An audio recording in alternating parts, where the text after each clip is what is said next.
Es decir, tiene que velar de aquí para adelante, esforzarse para combatir la pobreza y la extrema pobreza.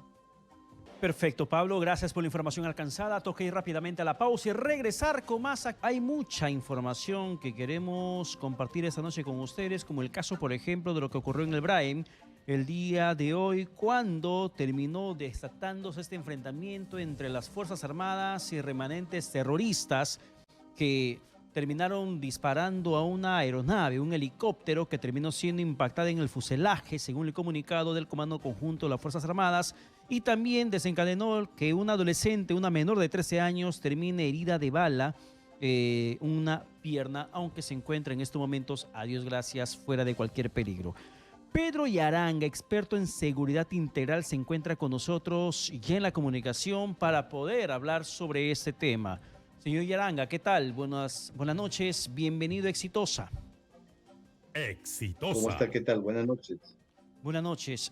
¿Cuál es la interpretación que tiene usted de este acto? ¿Se trata de columnas terroristas, como directamente se las llama desde el Comando Conjunto de las Fuerzas Armadas, o tiene más que ver con temas de narcotraficantes que defienden su territorio, aunque no les pertenezca? La, la zona que señala en el comunicado el Comando Conjunto de las Fuerzas Armadas es una zona bastante caliente de presencia de presuntos terroristas. En el lugar, a través de los años, se han producido una serie de enfrentamientos o incluso abatimiento de algunos terroristas y en parte también heridos de parte de los militares hace años. Está entre el límite entre los distritos de Sibia y Ochegua, y aparentemente producto de este ataque también resultó herida una menor de edad, cuyo hecho recién se va a investigar porque, de acuerdo al comunicado del Comando Conjunto de las Fuerzas Armadas, luego de este ataque, el proyectil disparado por los terroristas habría herido a esta niña de 13 años. Sin embargo, de acuerdo a la versión de los pobladores de la zona, que no está tan cerca al lugar del presunto enfrentamiento, los disparos habrían venido desde el aire, o sea, desde el helicóptero, porque la niña estaba en el interior de una vivienda y un proyectil atravesó parte de los gemelos casi. Pero obviamente ahora actualmente está ya fuera de peligro, pero obviamente yo creo que esto amerita una investigación. Y después de la gran operación Patriota, señor Yaranga, ¿cómo se ha venido trabajando en este gobierno de la señora Boluarte en la lucha contra el narcotráfico y el remanente de Sendero Luminoso? Eh, Mira, por el hecho acontecido esta mañana, yo podría precisar que en parte se está errando en trabajo de inteligencia, porque la forma como actuaron esta mañana, a sabiendas que era una zona caliente, entonces un solo helicóptero no puede ingresar a sembrar patrullas. Cuando es una zona caliente, lo normal es que ingresa el helicóptero y luego una se mantiene encima para dar seguridad al helicóptero. Y en este caso creo que es un tremendo error. Eso significa de que no se está avanzando en trabajo de inteligencia. Eso se debería consolidar.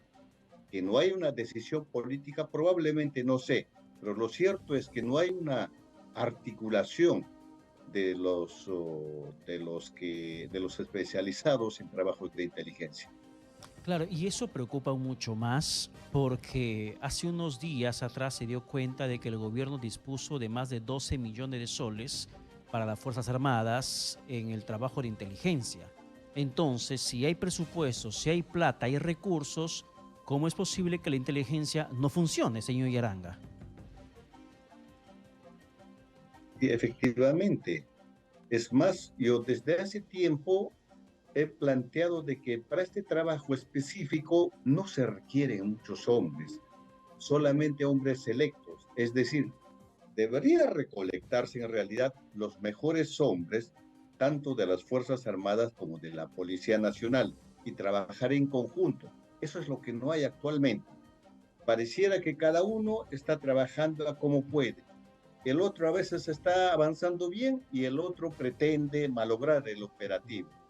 Entonces, ese es un graso error lo acontecido esta mañana, y yo creo que de todas maneras amerita una investigación.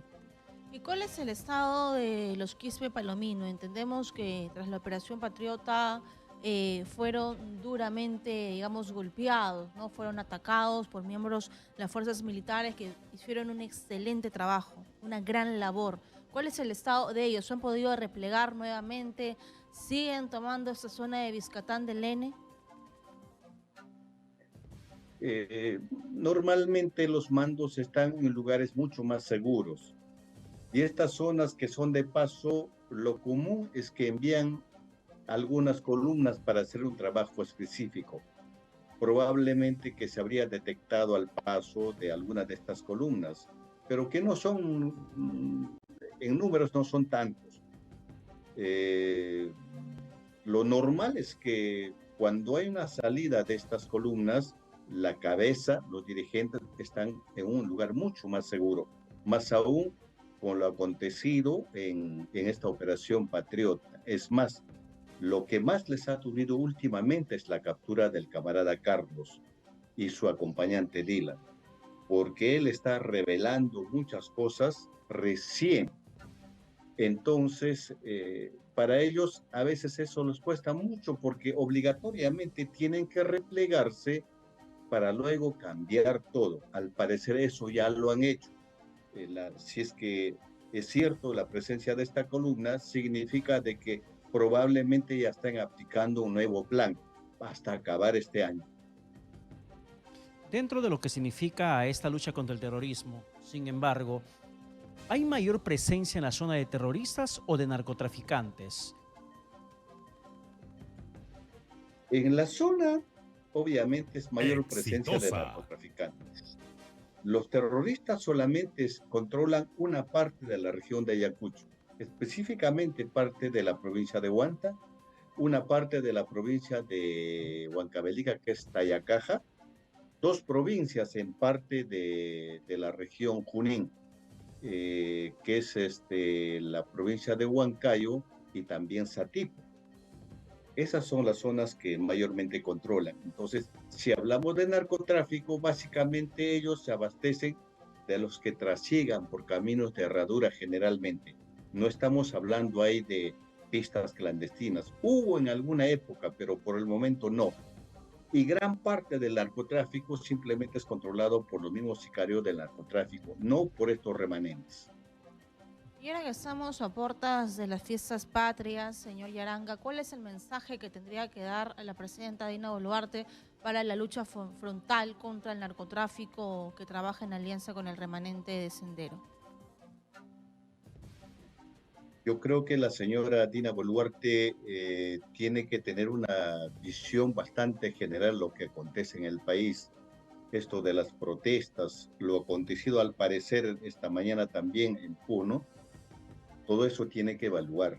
Primero una rotunda autocrítica. Luego tiene que ver cómo está el país. Es decir, tiene que velar de aquí para adelante, esforzarse para combatir la pobreza y la extrema pobreza. Porque realmente la seguridad alimentaria preocupa sobre todo en el interior del país. Y eso es el tema del destrabamiento de proyectos, el tema de la porque no basta con otorgar presupuestos a los gobiernos regionales y locales. Tiene que hacer seguimiento, tiene que articular. Exitosa. Porque el tema de acabar con la pobreza y la pobreza extrema se articula perfectamente con estos gobiernos de nivel intermedio, o sea, los gobiernos regionales y los gobiernos locales. De lo contrario, creo que vamos a estar en las mismas condiciones. Bien. Muchísimas gracias, señor Yaranga, por la comunicación alcanzada.